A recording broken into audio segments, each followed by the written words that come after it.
Buenas, buenas, por aquí Vanessa Cárdenas, mentora holística y creadora del método Vivo para Ser Libre. Vamos a continuar con el libro El Cuarto Camino de P.D. Ouspensky. ¿Cuándo cesamos de estar bajo la ley del accidente? Cuando desarrollamos la voluntad. Estar completamente libres de la ley del accidente es algo muy lejano, pero hay diferentes etapas entre la libertad completa y nuestra condición actual. En las condiciones corrientes, el accidente es opuesto al plan.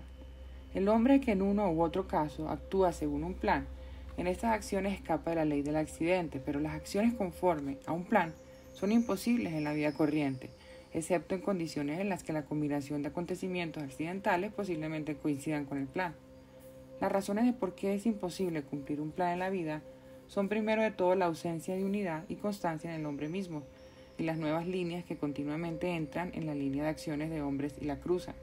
Esto puede ser fácilmente verificado si el hombre trata de seguir un plan en algo que no sucede o es opuesto a la tendencia general de los impulsos que operan en su vida.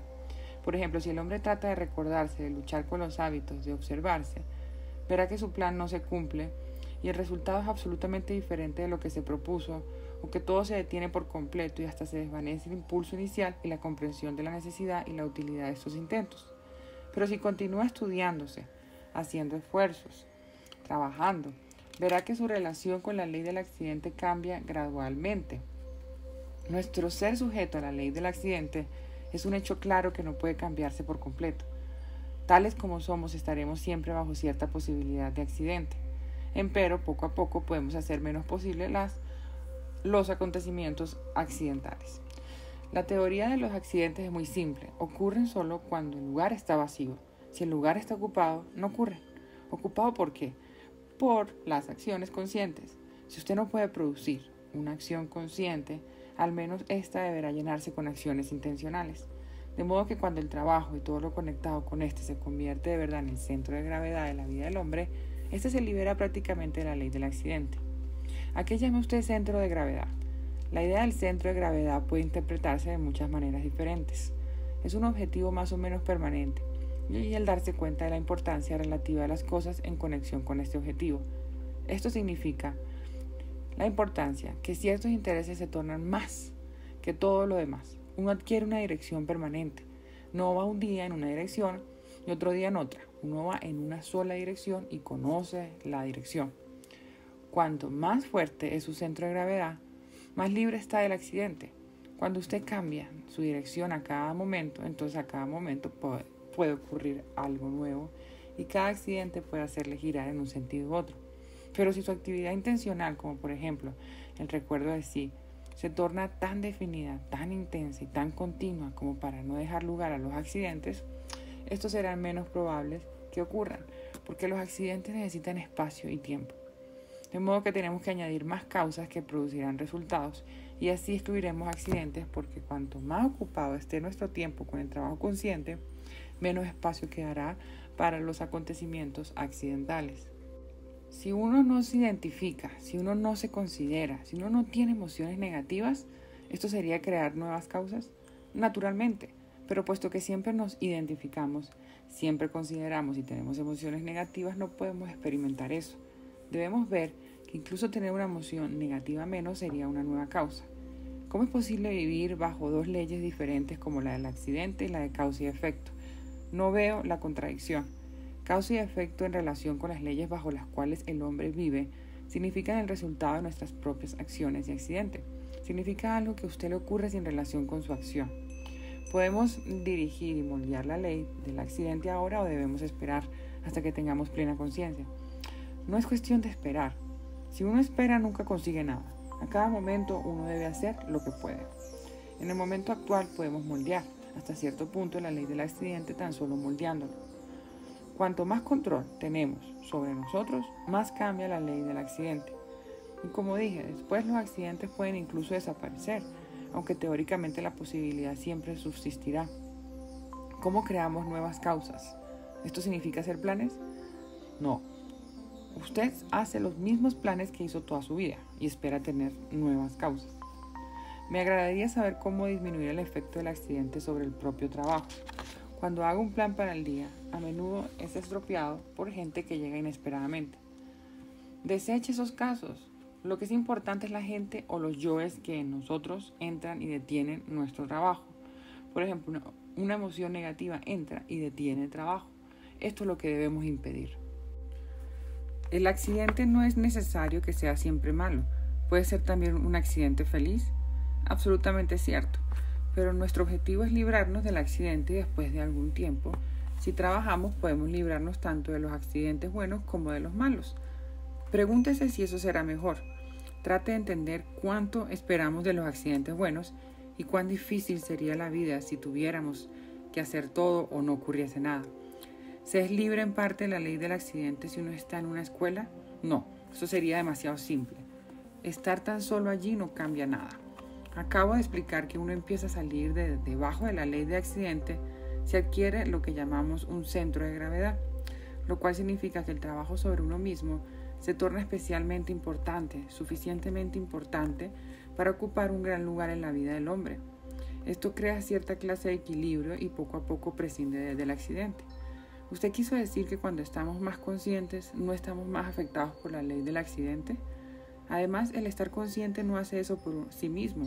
Cuando nosotros interrumpen los accidentes interiores, eso nos hará más libre de los accidentes externos. Hay demasiadas cosas accidentales en nosotros. Y como dije, podemos librarnos de estas cosas accidentales solo creando un centro de gravedad, cierto peso permanente, peso en el sentido que nos mantiene más equilibrados. ¿Por qué está tan seguro que uno no puede desarrollarse salvo a través de una escuela? Hay tantas dificultades. Si trata de entender estas dificultades, verá que sin métodos, sin ayuda, uno no puede moverse. Uno seguirá siendo lo que es, o más bien descenderá, pues nada permanece en el mismo estado. Si uno no se desarrolla, desciende. En la vida, en las condiciones corrientes, todo desciende, o una capacidad para desarrollarse a expensas de otra. Todas las capacidades no pueden desarrollarse sin la ayuda de una escuela, pues el sistema y el método son necesarios. Pero antes de decir por qué las escuelas son necesarias, debe comprenderse para quién son necesarias, porque las escuelas no son necesarias para la vasta mayoría de las personas. Son solo necesarias para quienes ya comprendieron lo inadecuado del conocimiento reunido por la mente corriente y que sienten por sí mismos que con su propia fuerza no pueden resolver los problemas que los rodean y encontrar el camino correcto. Solo tales personas son capaces de vencer las dificultades conectadas con el trabajo de una escuela, y solo para ellas las escuelas son necesarias.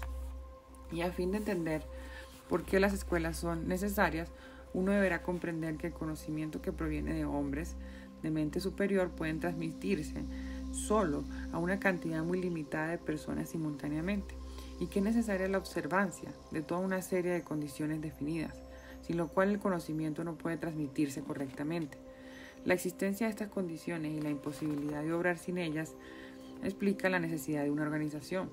La transmisión de conocimiento demanda esfuerzos por parte de quien lo recibe y por parte de quien lo da. La organización facilita estos esfuerzos y los hace posibles. Estas condiciones no pueden producirse por sí solas. Una escuela solo puede organizarse según cierto plan definido, elaborado y conocido hace mucho tiempo. En las escuelas no pueden haber nada arbitrario ni improvisado, pero las escuelas pueden ser de diferentes tipos, correspondientes a diferentes caminos. Hablaré después de los diferentes caminos. ¿Puede explicarse en qué consisten estas condiciones? Estas condiciones están conectadas con la necesidad de un desarrollo simultáneo del conocimiento y del ser. Como dije antes, el desarrollo de uno mismo sin un correspondiente desarrollo del otro da resultados equivocados. Las escuelas son necesarias para evitar tal desarrollo unilateral y los resultados indeseables conectados con esto. Las condiciones de la enseñanza de la escuela son tales que desde los primeros pasos mismos el trabajo progresa simultáneamente a lo largo de dos líneas, la línea del conocimiento y la línea del ser. Desde los primeros días en la escuela el hombre empieza a estudiar la mecanicidad y a luchar contra la mecanicidad en él mismo, contra las acciones involuntarias, contra la charla innecesaria, contra la imaginación, contra la expresión de las emociones negativas, contra las quimeras y contra el sueño. Al dar un paso a lo largo de la línea del conocimiento, el hombre debe dar un paso a lo largo de la línea del ser. Los principios de la escuela funcionan, todas las ciencias se efectúan sobre él, todos le ayudan a estudiar su ser y a trabajar para cambiarlo. Si no hay esperanza de alcanzar un grado superior de conciencia sin una escuela, esto excluiría a tantos que, no por su culpa, jamás entran en contacto con la escuela correcta y que sin embargo desean urgentemente progresar. Es imposible tener en cuenta estas cosas porque el hombre vive hasta tal punto bajo la ley del accidente y el hombre individual es tan pequeño e insignificante. Pensamos que somos importantísimos, pero en realidad no somos importantes para nada. A fin de volvernos importantes, debemos primero llegar a ser algo, pues tales como somos prácticamente no somos nada.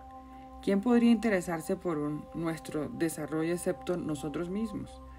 De modo que encontrar realmente una escuela que corresponda al tipo de uno, pues uno puede encontrar una escuela que no corresponda a su propio tipo, a su propio desarrollo, es en gran medida una cuestión de suerte. No se trataría de un caso de querer lo suficiente, pues se dijo, buscad y hallaréis.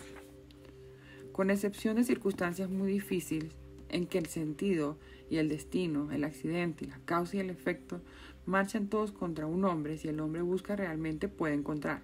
Buscará una escuela con la ayuda de su centro magnético, pero si el centro magnético no está formado, no puede empezar. ¿Dónde conducen las escuelas?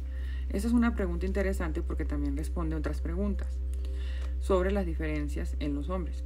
Con la ayuda de una escuela, usted puede conseguir lo que quiere, pero primero debe formular lo que usted quiere. Antes se formuló una pregunta sobre si una escuela conduce máquinas. ¿Qué es bueno para ellas? Si una escuela real no llevara a las máquinas a ninguna parte, porque las máquinas tienen su propio destino en el universo y nadie puede hacer nada por ellas, pero una escuela puede ayudar a las personas que están cansadas de ser máquinas. Puede mostrarles el camino para que cesen de ser máquinas y enseñarles cómo puede hacerse eso. Eso es lo que una escuela puede hacer y sin una escuela eso no puede lograrse. ¿Qué constituye una escuela? Hablando en general, una escuela es un lugar en el que se puede aprender algo. Puede haber escuelas de idiomas modernos, escuelas de música, escuelas de medicina, etc. Pero la clase de escuela a que me refiero es no solo para aprender, sino también para volverse diferente. Te explico antes que nadie puede trabajar solo, sin una escuela. Asimismo, debe ser ahora claro para usted que a un grupo de personas que decidan trabajar por sí mismas no llegarán a ninguna parte, porque no sabrían a dónde ir ni qué hacer. De modo que podemos decir que una escuela es una organización para la transmisión a cierta cantidad de personas preparadas del conocimiento proveniente de una mente superior. Esta es la característica más esencial de una escuela. Otro hecho importantísimo es la selección de los estudiantes. Solo las personas de cierta preparación y cierto nivel de entendimiento son admitidas en una escuela real. Una escuela no puede estar abierta para todos, no puede estar abierta para muchos. Las escuelas pueden ser de muy diferentes niveles, dependiendo de la preparación y del nivel de ser de los estudiantes. Cuanto mayor es el nivel de la escuela, mayor es la exigencia efectuada sobre los estudiantes. De modo que desde este punto de vista las escuelas se dividen en grados. Hay escuelas donde los hombres 1, 2 y 3 aprenden a cómo convertirse en el hombre número 4 y adquirir todo el conocimiento que les ayudará en este cambio. El próximo grado son las escuelas donde los hombres número 4 aprenden a convertirse en el número 5. No es necesario que hablemos de estos grados, puesto que están demasiado lejos de nosotros, pero incluso en las escuelas de grado más bajo, el comienzo del trabajo de la escuela ya significa cierta preparación. Uno no puede pensar directamente de lo absurdo de la vida corriente a la escuela. Aunque una escuela haga todo lo posible para darle algo al hombre, si éste no está preparado, si no sabe cómo tomarlo, no puede dárselo. ¿Qué significa estar preparado? Primero de todo es necesario estar listo para cualquier nivel en el que uno pueda empezar, no solo desde el punto de vista del conocimiento, sino también desde el punto de vista del ser. Uno debe darse cuenta de su propia situación, saber lo que uno no puede hacer por sí mismo, comprender que uno necesita ayuda y muchas otras cosas. Eso depende de lo que una persona necesite en una escuela. Nadie necesita una escuela como tal, pero si uno necesita algo, entonces necesita una escuela a fin de obtenerlo. Estar preparado significa que uno debe ya conocerse hasta cierto punto, debe conocer su propio objetivo, debe conocer el valor de sus propias decisiones, debe haber cierta eliminación de la mentira para cada uno mismo. Uno debe poder ser sincero con uno mismo. Lamentablemente, la influencia C se convierte muy a menudo en la influencia B. Si las personas acuden a una escuela sin estar preparadas, después, tal vez luego de largo tiempo, pueden oír las mismas cosas que oyeron cuando llegaron por primera vez y descubrir en ellas un nuevo significado. Entonces, esto se convierte en la influencia C. Hay muchas ideas que, si se las entiende correctamente, pueden convertirse en la influencia C. Además, Uno solo puede entrar en una escuela cuando ya perdió o está preparado para perder, por lo menos cierta cantidad de obstinación. La obstinación es el principal obstáculo para entrar en una escuela, porque una escuela significa no solo aprender, sino también disciplina. Y algunas personas tal vez encuentren aburrida la disciplina o innecesaria. ¿Hay una forma de examen que uno deba aprobar antes de poder ingresar en una escuela? El examen es casi continuo, prosigue todo el tiempo, y no solo antes que uno ingrese en una escuela, sino también cuando uno está en ella. Debe haber una razón por qué algunas personas ven la posibilidad de cambio y otras no. Sí, hay razones. Es una especie de instrucción previa a la mente. La mayoría de la gente tiene la misma posibilidad, pero algunos acumulan material y están preparados para el cambio y otros no. Pero aunque estén preparados necesitan ayuda y han de realizar esfuerzos. La gente puede desear cambiar y hallar lo posible. A veces la resistencia es demasiado grande. Por ejemplo, la imaginación puede ser demasiado fuerte y la gente se rehúsa a librarse de ella. O como dije, a veces el centro magnético puede estar formado de manera equivocada. Hay personas con 2 o más centros magnéticos que miran en diferentes direcciones. Entonces jamás pueden interesarse por alguno durante largo tiempo. Pero si uno tiene un centro magnético correctamente formado, todos estos intereses se conectan y esta puede ser una cosa muy poderosa. Usted dijo que si la gente no está preparada, la influencia C se convierte para ella en influencia B. ¿Eso se debe a que no tienen nada para juzgarla? No, solo debido a eso, porque no tienen evaluación de las ideas. Toman todas las ideas en el mismo nivel. Las emociones negativas impiden que uno ingrese en la influencia C. Si usted tiene una gran cantidad de emoción negativa, esta forma una nube que impide no solo que llegue usted la influencia C, sino incluso la influencia A. Hace tiempo se estableció que aunque existan las influencias C, uno no puede obtenerlas por sí mismo. Esto significa que hay algo que uno ha de vencer a fin de entender. Y a fin de entender más, uno ha de vencer algo más. Y aquí por qué la escuela es necesaria. En la escuela usted no puede engañarse y se le puede explicar por qué usted no entiende. Como dije, hay muchos grados de escuela. Las escuelas que empiezan en el nivel corriente de la vida son muy elementales. En ellas hay necesariamente ciertas reglas y condiciones. Si uno las olvida o se formula excusas, no puede realmente considerarse como que está en una escuela. Uno puede disciplinarse para la vida de la escuela sin estar disciplinado para las convenciones corrientes. La disciplina de la escuela se basa en el entendimiento. Esto es totalmente diferente. ¿No existe el peligro de tomar la disciplina como un escape de la responsabilidad? Entonces uno fracasará. ¿Hasta qué punto uno puede desarrollar el ser sin una escuela? Sin escuelas no es posible ningún desarrollo real del ser, o más bien es posible hasta cierto punto, pero generalmente incompleto. El desarrollo correcto del ser es imposible sin escuelas, porque uno no puede vigilarse, no puede ser suficientemente estricto consigo mismo. Y no es solo cuestión de ser estricto, uno simplemente no puede recordar las cosas en el tiempo correcto, olvidará o hará las cosas fáciles para sí. Si fuese posible trabajar por uno mismo, las escuelas serían desperdiciar el tiempo y los sistemas no serían necesarios.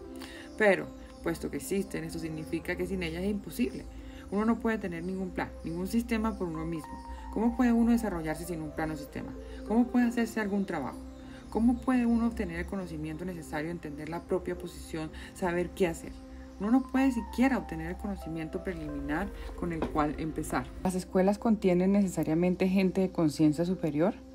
No la contienen, no podemos esperar eso. Pero como dije, una escuela no puede iniciarse sin el consentimiento precedente de hombres de una mente superior. ¿Una escuela me ayudará a tomar decisiones que afectarán el futuro? Todo lo que puedo decir es que lo que usted haga hoy lo hará mañana, de modo que mañana depende de lo que haga hoy.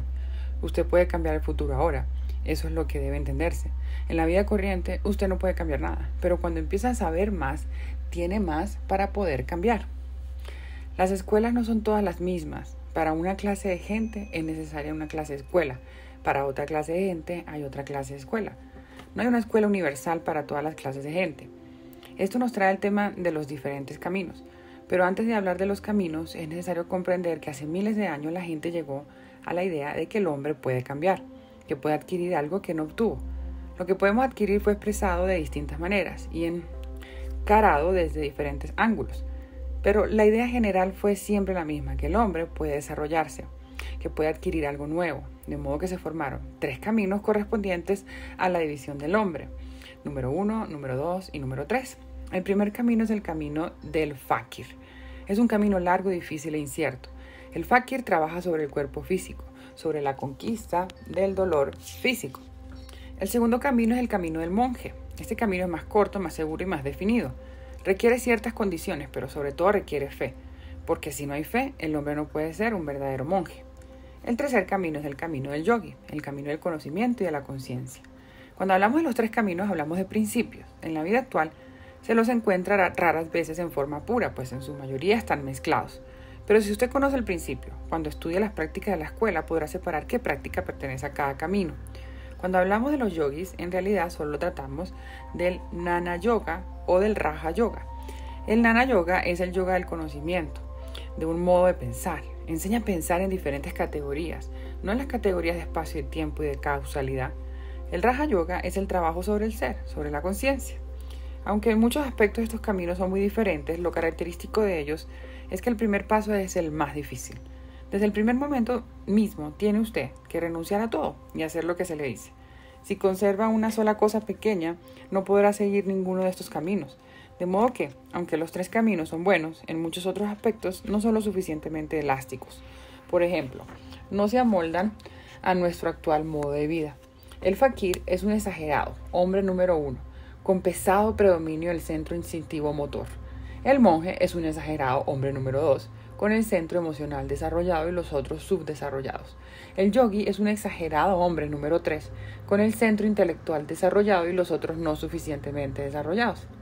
Si solo existen estos tres caminos tradicionales, no habría nada para nosotros, pues estamos demasiado sobreeducados para estos caminos. Pero existe un cuarto camino, que es un camino especial, no una combinación de los otros tres, es diferente de los otros. Primero de todo, en que no hay un renunciamiento externo a las cosas, pues todo el trabajo es interior. El hombre debe empezar el trabajo en las mismas condiciones en que se halla cuando lo encuentra, porque estas condiciones son las mejores para él. Si empieza a trabajar y estudiar en estas condiciones, puede alcanzar algo y después, si es necesario, podrá cambiarlas, pero no antes de que vea la necesidad de ello.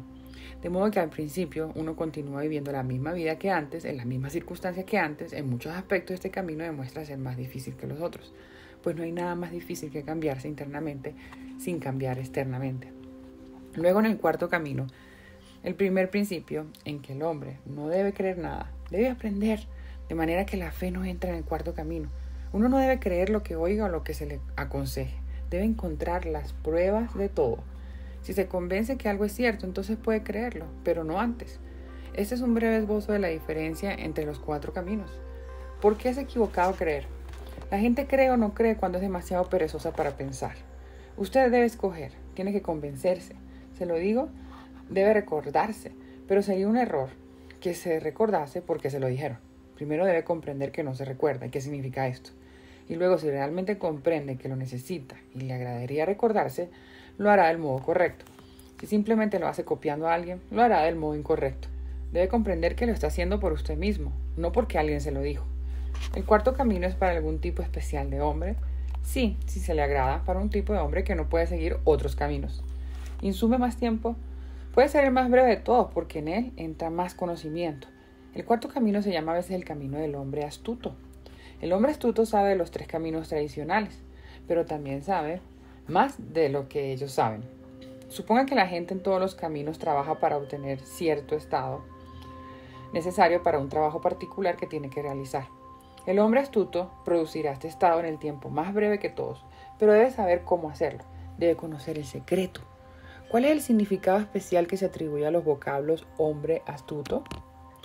¿Qué entiende usted por astucia? Lo indirecto.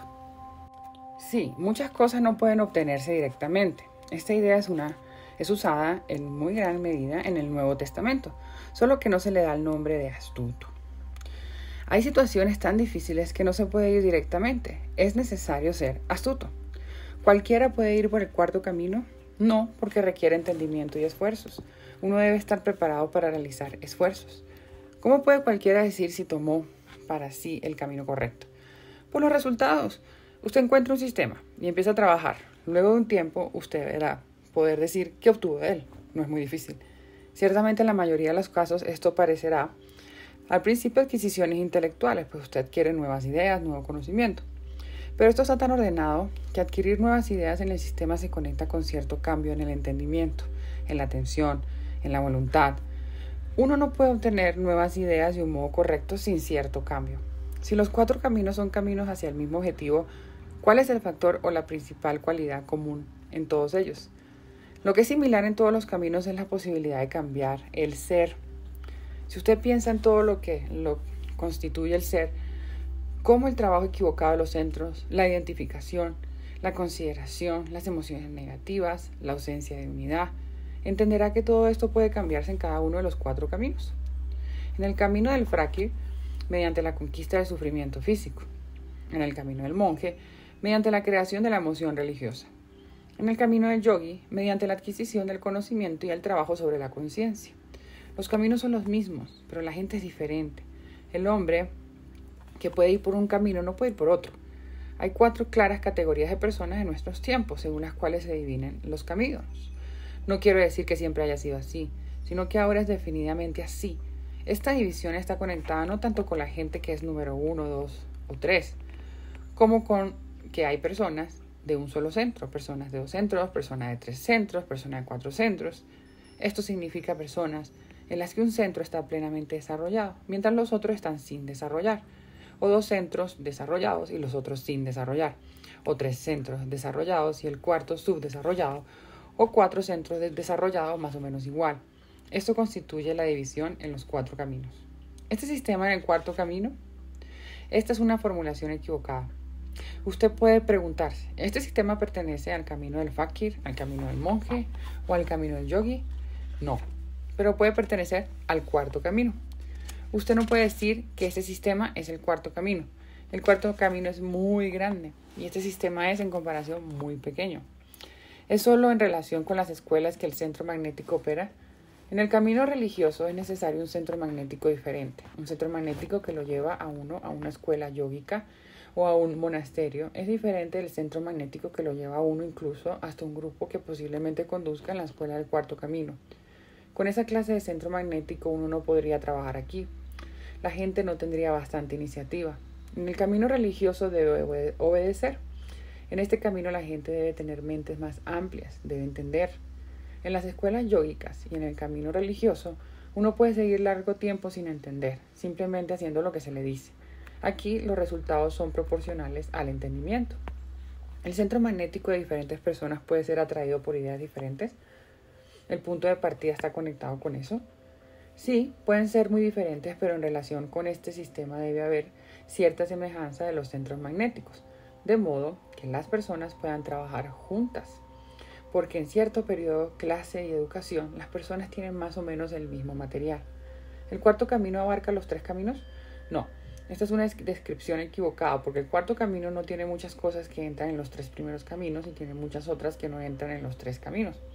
La idea del 4 camino es que desecha de los 3 caminos todo lo que es innecesario en ellos, porque además de las cosas necesarias, los 3 caminos tienen otras cosas que han permanecido allí puramente por tradición, imitación, etc.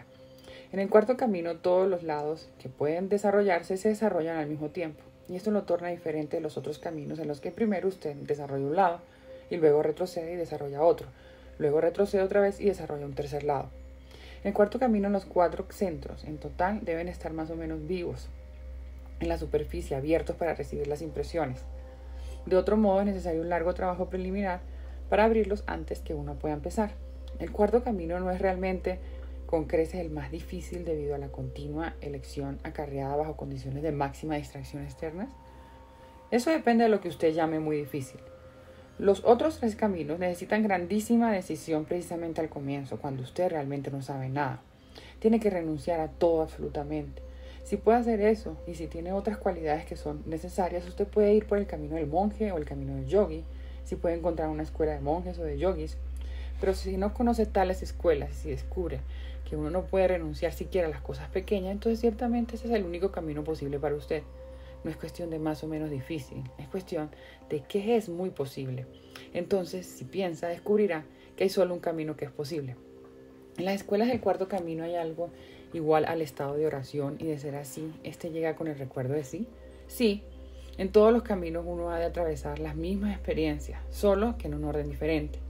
ciertamente el recuerdo de sí, la no identificación y las demás prácticas varias darán exactamente las mismas sensaciones personales que las elevadas emociones de orden religioso o intelectual. Recuerde que el hombre fue comparado con una casa de 4 habitaciones. ¿Qué significa el desarrollo? Significa trabajar en las 4 habitaciones, solo que el orden de las habitaciones en que el hombre trabaja es diferente en los distintos caminos.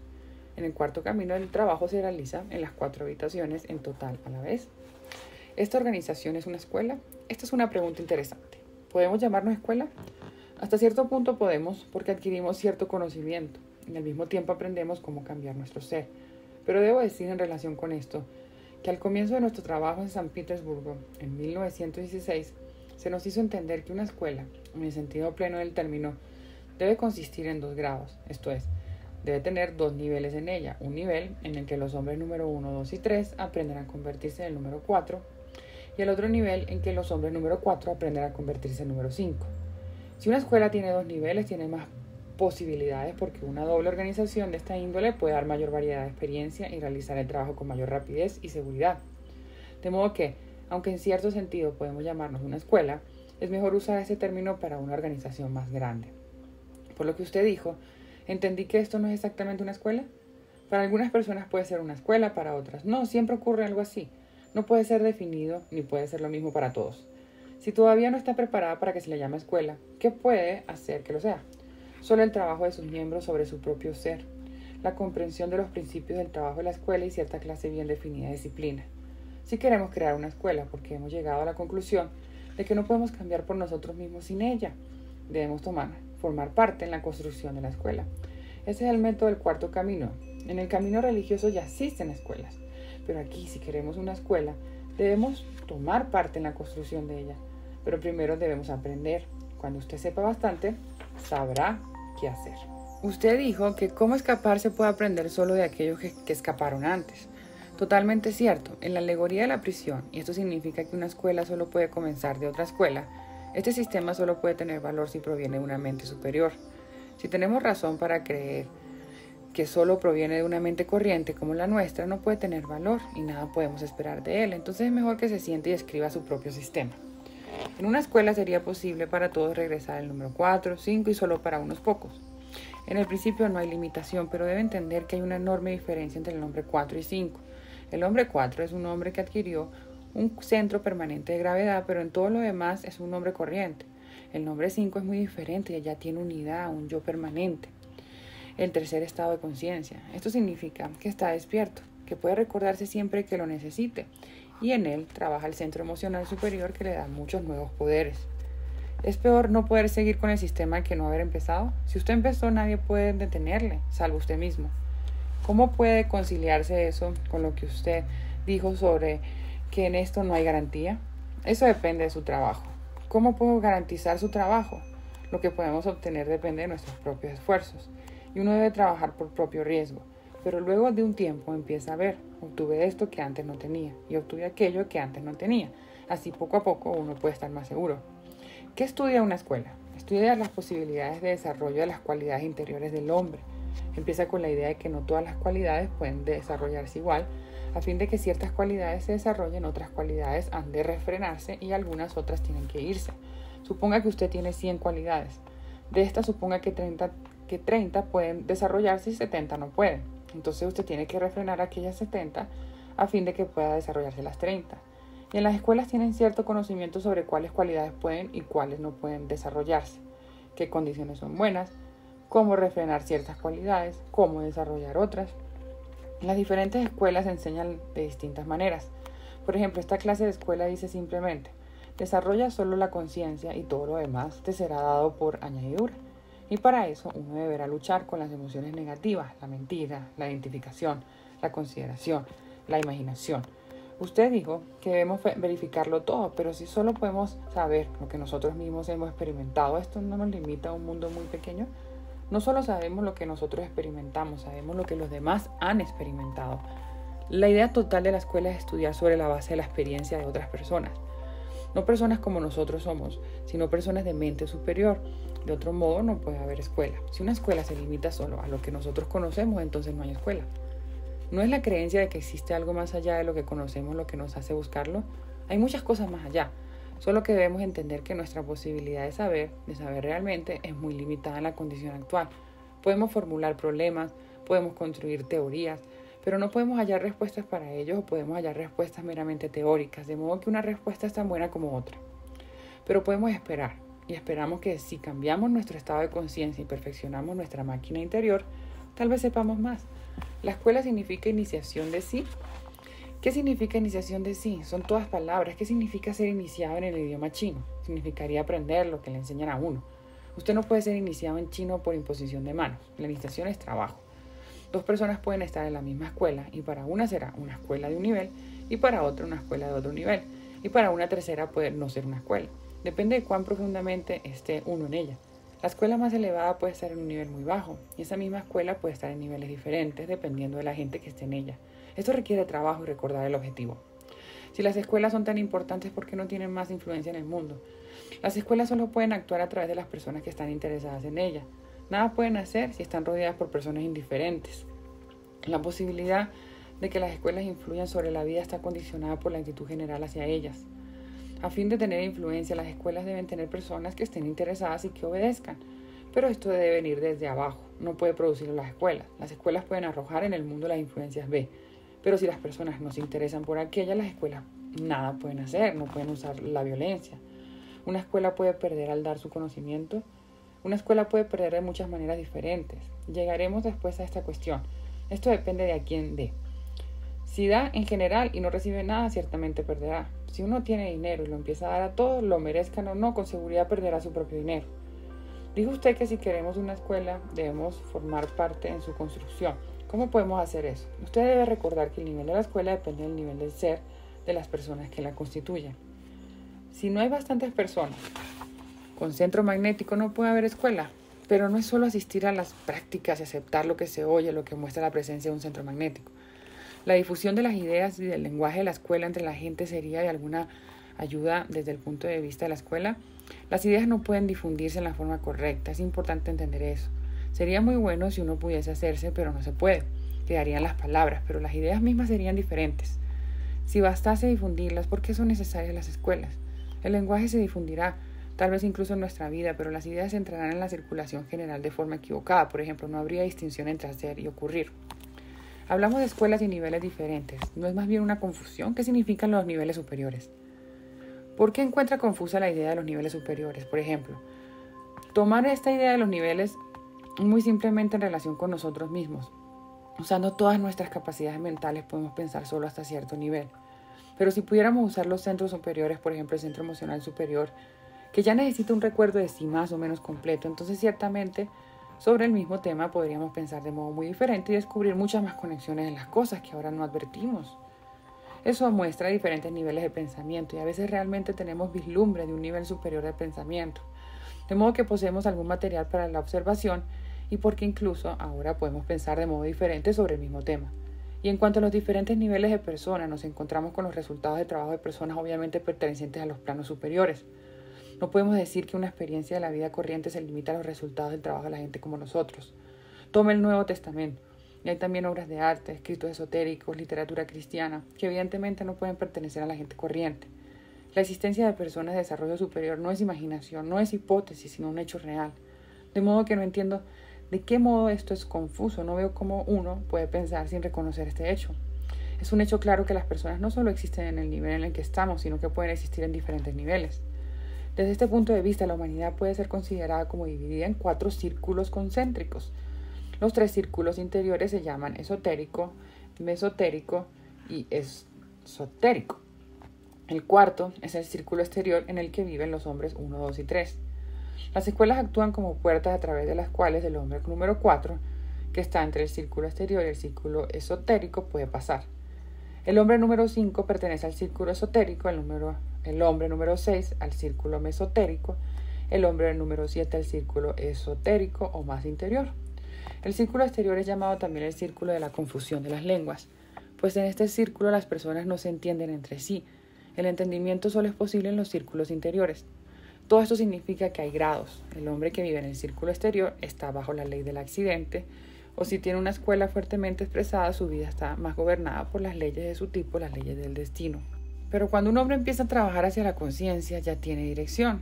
Esto significa un cambio, tal vez no perceptible, pero no obstante, cósmicamente un cambio.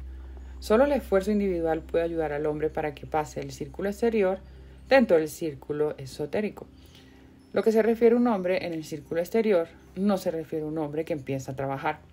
Está bajo diferentes leyes, o más bien, las diferentes leyes empiezan a tocar a un hombre que empieza a trabajar. Cada círculo está bajo diferentes leyes. Bueno, hemos terminado el capítulo 4. Excelente el libro, la verdad. Mucho que aplicar en la vida cotidiana. Espero que lo estés disfrutando. Si te gustó, dale like, comparte.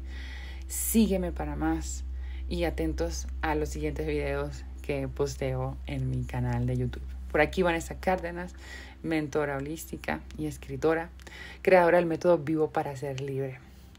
Para tener más información sobre mis servicios, dale clic al enlace que ves debajo del video. Y nos vemos pronto.